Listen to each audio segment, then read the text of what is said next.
En mi casa, yo tengo cerca de 30 Biblias distintas y las he venido coleccionando a través del tiempo. De repente me encuentro utilizando aplicaciones móviles de la Biblia mientras predico, mientras visito una comunidad de fe y ando siempre con el teléfono de un lado y con una Biblia impresa de otro. ¿Cómo ha ido cambiando la difusión de la Biblia a través del tiempo? Teotecnología.com presenta Teobytes. Busque una taza de café, de té o de chocolate y siéntese a la mesa con nosotros porque este tema será de gran bendición a su vida y a la vida de su iglesia. Saludos y bendiciones, les habla Jesús Rodríguez Cortés y les doy la bienvenida a esta edición de Teobytes. Nos acompaña Melvin Rivera Velázquez para dialogar sobre la Biblia y su difusión a través del tiempo. Melvin es comunicador, conferenciante, escritor y podcaster. Su pasión es ayudar al desarrollo de líderes para que logren sus metas y alcancen un nuevo nivel. Posee una experiencia extraordinaria liderando organizaciones nacionales e internacionales. Ha dictado conferencias sobre liderazgo, comunicación digital y publicaciones en más de 35 países. Escribe y produce semanalmente el blog y el podcast para líderes Cambio 180. Melvin tiene una maestría en Administración de Empresas. En la actualidad es el director de Publicación Bíblica Mundial de las Sociedades Bíblicas Unidas, uno de los publicadores más grandes del mundo. Sobre todas las cosas, Melvin ama al Señor y le sirve con pasión en toda encomienda que cae en sus manos. Melvin para mí ha sido un modelo a seguir. Él ha sido la persona que inició en mí el fuego por iniciar un podcast. Ha sido un amigo, consejero, hermano, alguien a quien aprecio mucho y aunque no nos hemos visto la cara, el mundo digital nos ha unido en una amistad que va a permanecer por siempre. Así que Melvin, te doy la bienvenida a Teobytes. Muchas gracias. Es un privilegio estar en el podcast que siempre escucho. Qué privilegio también enorme. Aprovecho esta oportunidad para recomendarle el podcast Cambio 180, que es el podcast que yo también escucho siempre. Qué extraordinario que ambos podamos estar juntos en el mismo espacio. Melvin, ¿cuál es el estado de la distribución de la Biblia en el mundo hoy? La distribución de la Biblia ha tomado un interesante camino.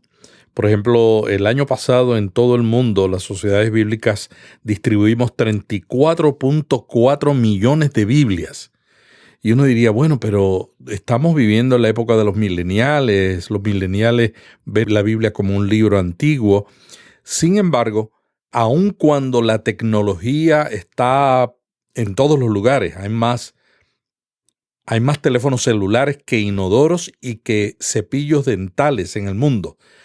Aún con esto, todavía la página impresa se está leyendo y nosotros también estamos empezando ahora a considerar cómo medir la distribución de Biblias digitales con nuestra alianza con YouVersion, que tiene ya casi 400 de las traducciones que nosotros hacemos y estamos buscando una manera también de medir esa distribución. Pero yo te diría que en todo el mundo el crecimiento de la iglesia en África, en América Latina y en Asia Pacífico está haciendo que la distribución de la Biblia continúe creciendo, y donde no está creciendo tanto es en Norteamérica y en Europa. Sin embargo, vemos como en países como Rusia, en la antigua Unión Soviética, en todos esos países también está creciendo la palabra de Dios. En Egipto está creciendo la distribución de la Biblia.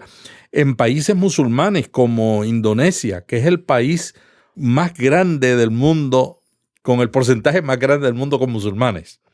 Y en Indonesia no solamente está creciendo la palabra de Dios en la distribución de la Biblia, sino que las sociedades bíblicas tenemos una imprenta en Indonesia imprimiendo Biblias no solamente para Indonesia, sino para los países vecinos. A pesar de toda la tensión que hay en el mundo con el islamismo, a pesar de que hay una nueva generación que necesitamos adecuarnos a su manera de comunicar para presentarle la palabra de Dios, aún con todas estas circunstancias, la distribución de la Biblia sigue creciendo en el mundo. ¿Cómo tú entiendes ha ido cambiando la comunicación del mensaje de la Biblia a través de los tiempos? Es muy interesante cómo ha ido cambiando. Por ejemplo, yo he estado este último año viajando mucho a Alemania porque el año que viene se celebran los 500 años de la Reforma y a mí me ha tocado dirigir por tercera vez la Convención de Publicadores de las Sociedades Bíblicas, que reúne a los directores de traducción y de publicaciones de los más de 150 países en los cuales nosotros servimos. Y en Alemania, el año que viene, en marzo, yo estoy organizando el evento que se conoce como la Convención de Publicadores. Y una de las cosas que me he dedicado a estudiar es cómo la Biblia ha cambiado, porque parte del objetivo que tenemos en este evento es examinar cómo la situación que enfrentaban los reformadores en el siglo XV, en el siglo XVI, es similar a la situación que enfrentamos en el día de hoy. Por ejemplo, el avance de la tecnología, prácticamente 40 o 50 años que desde que Martín Lutero empezara a traducir la Biblia al alemán que hablaba la gente todos los días, la Biblia se hacía copiada a mano, pero 50 o 40 años antes se inventó los tipos móviles por Gutenberg. Y eso transformó por completo la distribución, la publicación y distribución de la Biblia. Y nosotros vamos el año que viene. Yo he seleccionado un centro de convenciones que queda a 1 hora de Wittenberg, que fue el lugar donde Lutero tuvo todo su ministerio. Y mira lo que vamos a examinar en esa convención, y yo quiero compartirlo porque creo que todas las iglesias evangélicas, católicas del mundo debemos celebrar la Reforma, pero los aspectos que nos unen de la Reforma, como son la visión de Martín Lutero para traducir la Biblia cuando la mayoría de la gente no sabía leer y escribir, eso es un aspecto visionario. Poca gente tiene la visión de crear algo cuando la gente todavía no lo está usando. Eso es creatividad. En primer lugar, la creatividad y la visión de Lutero. Y en segundo lugar, la contribución a la traducción de la Biblia, a que la gente tuviera acceso a la palabra de Dios. Y en tercer lugar, el uso de la tecnología, porque Lutero fue un genio utilizando la tecnología. Yo estuve visitando el Museo de Gutenberg hace 1 o 2 años, cerca de Frankfurt, y quedé impresionado con lo que vi en el Museo de Gutenberg. Los primeros libros que se publicaron por décadas, yo diría que era prácticamente de 10 libros que se publicaban, 9 eran Biblias. Y así estuvo por décadas la tecnología que puso la educación a la puerta, en las ventanas y accesible para todo el mundo. Esa tecnología primero se usó para la Biblia. Y mira cómo ha sido la historia de la publicación y distribución de la Biblia. Cuando se inventaron los tipos móviles, primero los chinos fueron los que comenzaron. Gutenberg los desarrolló, pero primero, después que los chinos los inventaron, Gutenberg los desarrolló, y cuando Gutenberg los desarrolló, en ese momento, copiar una Biblia tomaba 3 años. O sea, que no era como ahora que tú tienes 30 Biblias y fuiste a una librería y compraste una y mañana y ordenas una por internet y te llega en 1 semana o par de días. En el tiempo de Gutenberg, la Biblia tomaba 3 años en copiarse. Monjes en los conventos iban con manuscritos en piel, iban escribiendo versículo, versículo y versículo, y eso es una cosa extraordinaria que todavía nosotros cuando vemos esos manuscritos nos quedamos asombrados, la pasión que tenían estos monjes para que la Biblia se comunicara. Pero no solamente tomaban 3 años, sino que para hacer una Biblia en el siglo XIV se necesitaban matar 170 terneros por cada Biblia. O sea, una Biblia le costaba la vida a 170 terneros. No era posible como ahora uno decir, bueno, ahora estamos destruyendo árboles, ¿no? Que no es lo bueno, no es para que nos sintamos contentos, pero por lo menos no es lo mismo un árbol que un animal. 170 terneros para poder producir una Biblia. Y el costo de una Biblia era el equivalente de $89,000 por una Biblia. Imagínate, cuando tú le sumas los 170 terneros, la característica principal es que no habían Biblia. Entonces, cuando no hay una Biblia, ¿qué sucede? El precio se dispara, ¿no? Es como cuando tú vas a un sitio, no hay agua, entonces el agua cuesta más cara. Esa fue la primera parte de la Biblia. O sea, nosotros recibimos la Biblia a través de la transmisión oral, luego a través de los manuscritos que se hicieron, pero cuando llegó a la época de Gutenberg en el siglo XIV, eran 170 terneros, costaba $89,000. Cuando se inventa la imprenta, todo cambió. Fíjate lo que hizo la tecnología, y tú que eres un tecnólogo, Jesús, te vas a alegrar de esto. En 3 años se empezaron a hacer 180 Biblias. O sea, de una Biblia cada 3 años, cambiaron los muñequitos y empezamos a tener 180 Biblias en 3 años. Y el precio bajó a 30 florines, equivalente, y esto es lo que no es bueno, equivalente a 3 años de trabajo. ¿Te puedes imaginar lo difícil que era tener una Biblia cuando tú tenías que trabajar 3 años, más de 3 años, porque era el equivalente a 3 años, pero tú tenías que comer, tú tenías que vestir, tú tenías una familia, tenías que estar trabajando para poder conseguir una Biblia impresa. En el 1804, las Biblias no eran tan caras como en el siglo XIV, pero eran caras. Pero lo peor era que eran difíciles de conseguir. Y hubo una niña que se llamaba Mary Jones en Inglaterra, en el país de Wales, que tenía tantos deseos de tener una Biblia que ella estuvo trabajando por años hasta que consiguió el dinero para comprar una Biblia. Cuando fue a la casa del pastor, que era la manera en que se distribuían las Biblias, el pastor le dijo: mi amor, se me acabaron las Biblias y no sé cuándo llegan. Y no sé cuándo llegan era una realidad, porque la Biblia no se encontraba todavía en el 1804. Este pastor fue conmovido por esta niña que aprendió a leer y ahorró por años, Mary Jones, para comprar una Biblia, que él dijo: tenemos que reunirnos, y empezó a llamar a otros pastores y dijeron: tenemos que hacer algo para que la Biblia esté traducida en todos los idiomas y para que la Biblia esté accesible. Y ahí nació la primera sociedad bíblica, la Sociedad Bíblica Británica y Extranjera. Ahora, Jesús, fíjate lo que pasó después. La Sociedad Bíblica Británica Extranjera también aprovechó las nuevas tecnologías.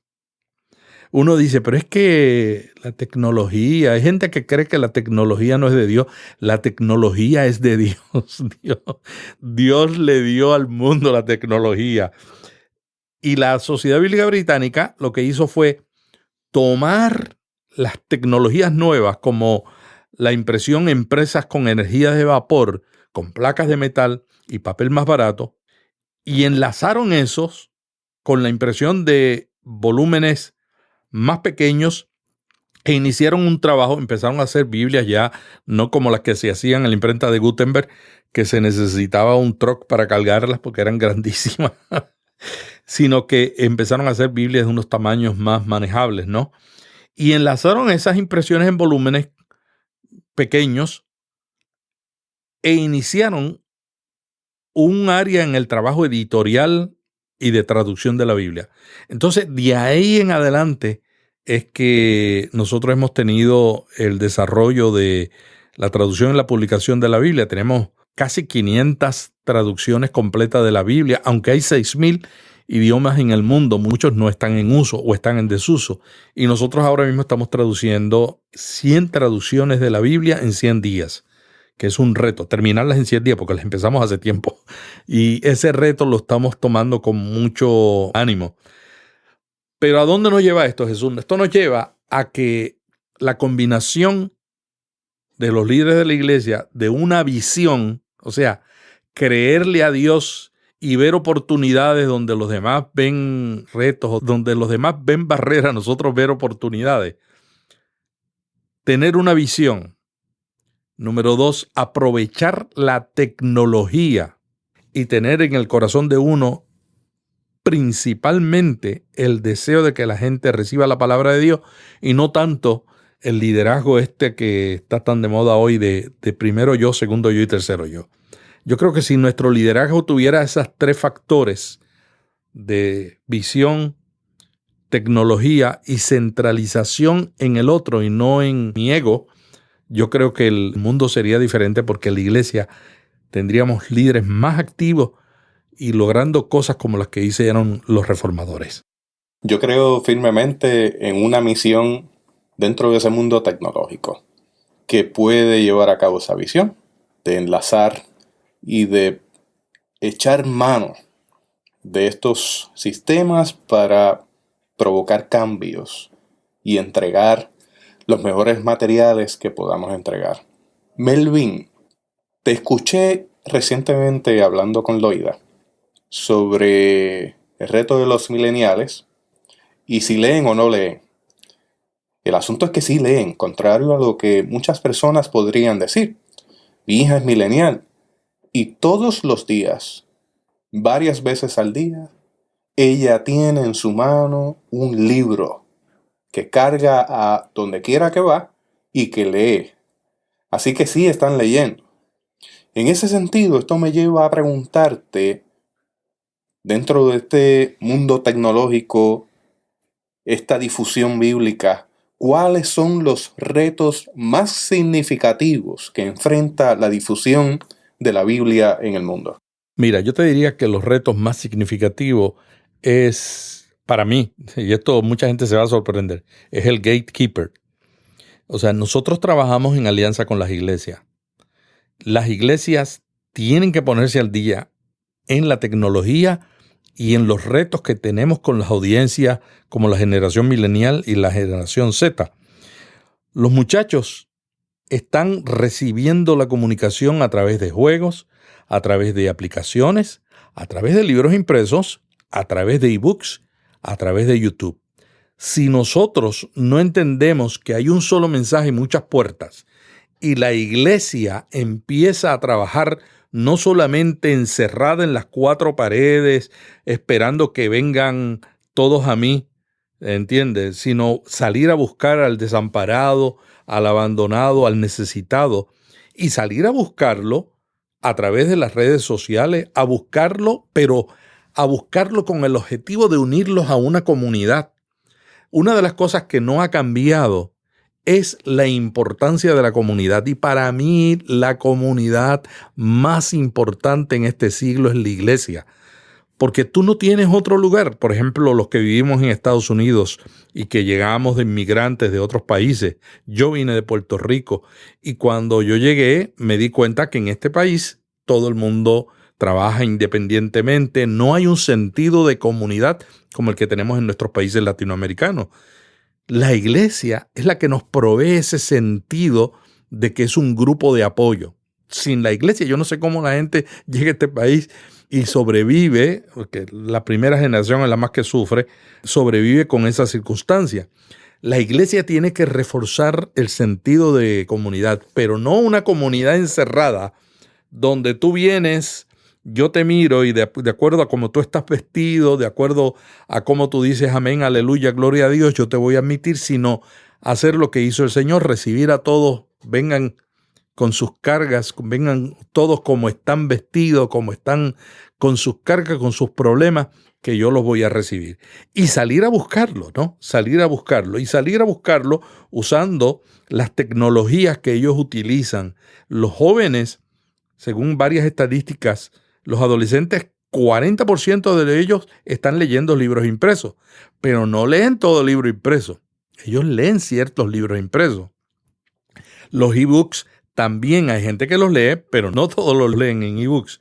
¿Cómo la iglesia puede ver la tecnología no como una moda, no como un show, sino realmente como una herramienta para alcanzar a esa generación que perdemos? Para mí, esa comunidad que es la iglesia es más necesaria en una época tan difícil como hoy, y solamente la podemos lograr desarrollar cuando salimos afuera e invitamos a la gente tal y como está.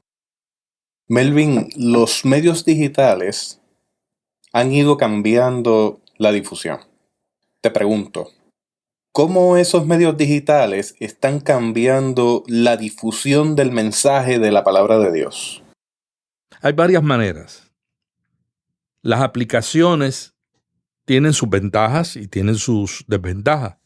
Por ejemplo, cada día yo leo menos libros impresos porque a mí me gusta tomar nota y me gusta copiar textos de las cosas que leo. Me gusta leer en letra grande, ya mi vista está cansada y entonces, una manera elegante de decir, ¿no? Tengo la vista cansada. Tengo la vista cansada. Se llama presbiopia. ¿Y sabe lo que significa del griego al español? Ajá. Ojos viejos. Pues yo, como tengo vista cansada, prefiero controlar lo que leo. Yo he sido publicador de la Biblia por décadas. En las sociedades bíblicas estuve por muchos años produciendo todas las Biblias que hacíamos para todas las sociedades bíblicas en América Latina, 2.7 millones de Biblias al año.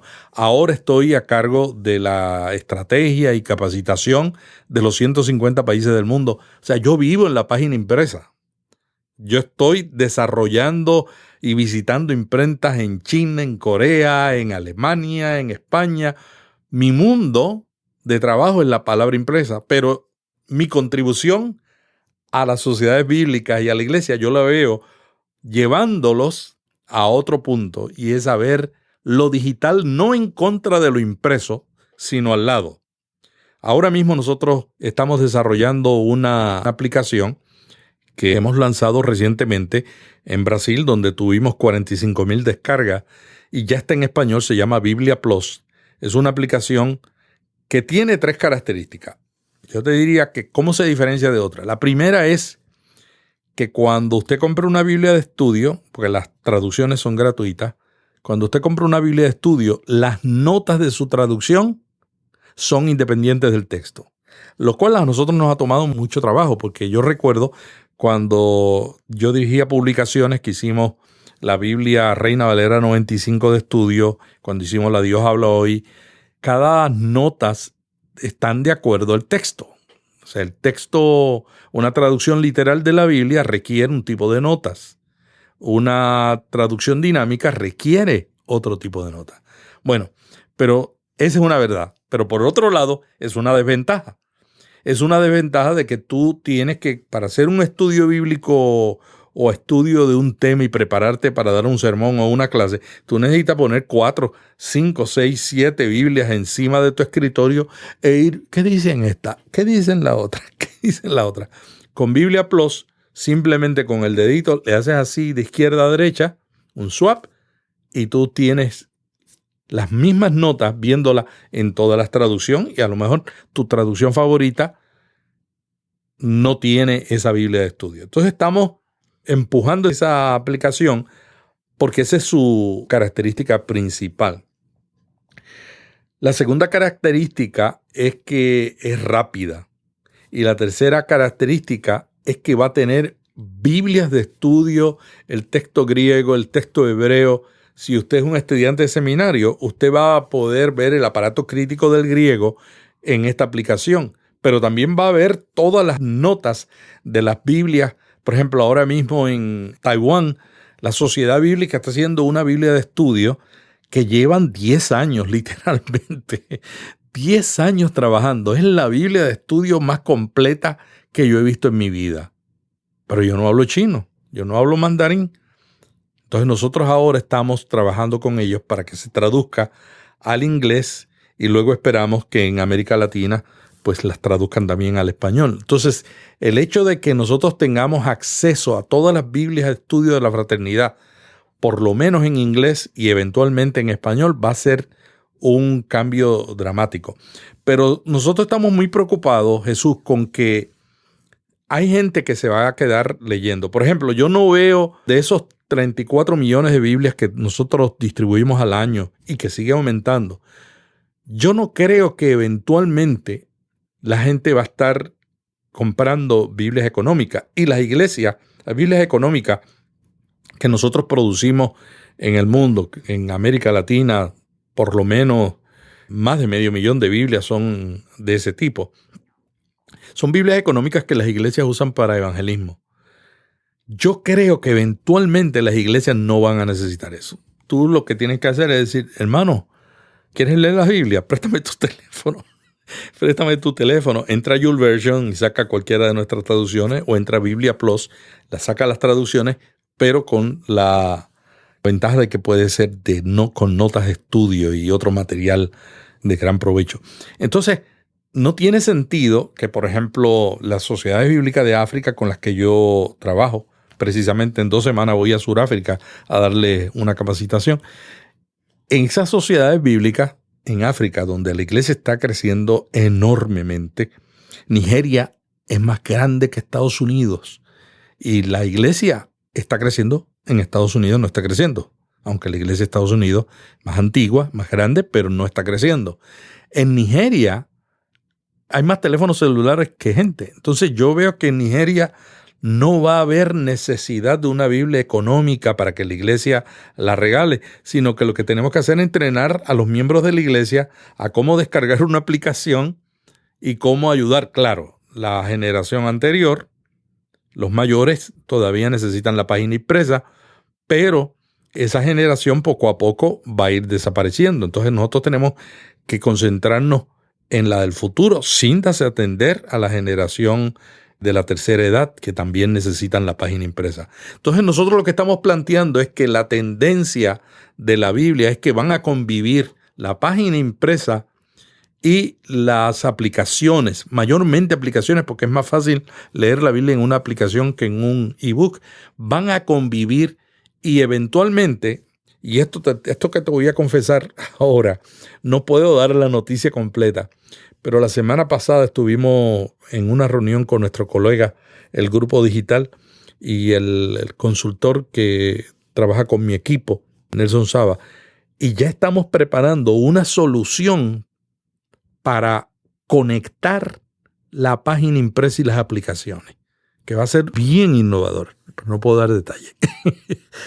Pero fíjate, esto va en respuesta a lo que te estoy diciendo.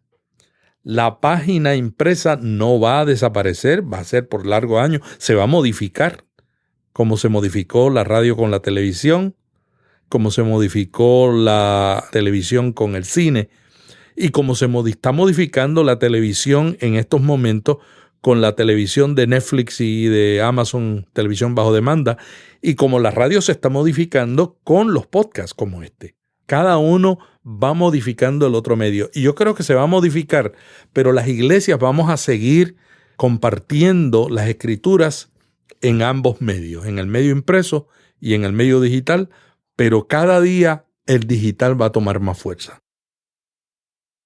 Dice la Biblia en 2 de Timoteo 3:16. Toda la escritura es inspirada por Dios y útil para enseñar, para redarguir, para corregir, para instruir en justicia. Melvin, al cierre de esta edición de Theobites, yo quisiera que tú tuvieras unas palabras finales para nuestra audiencia a modo de recomendación, un cierre pedagógico, de tal manera que podamos llevarnos eso como parte de ese tesoro que es la palabra de Dios en nuestra vida. Yo le voy a dar una recomendación a los pastores y líderes que escuchan este podcast, Theobites. No dejen de compartir la palabra de Dios. Cuando yo era un niño de 12 años en Santa Isabel, en el sur de Puerto Rico, llegó un misionero y un día me dice: Melvin, fui a San Juan a la Sociedad Bíblica, compré una Biblia y una revista La Biblia en las Américas y me la regaló. Yo no tuve una experiencia de encuentro con Dios con esa Biblia, pero fue mi primera Biblia. Luego llegaron otros misioneros a una misión en el barrio Pastillo de Juana Díaz y empecé a trabajar con ellos como locutor de radio y allí tuve una experiencia viendo la Biblia en la vida de la gente que me rodeaba.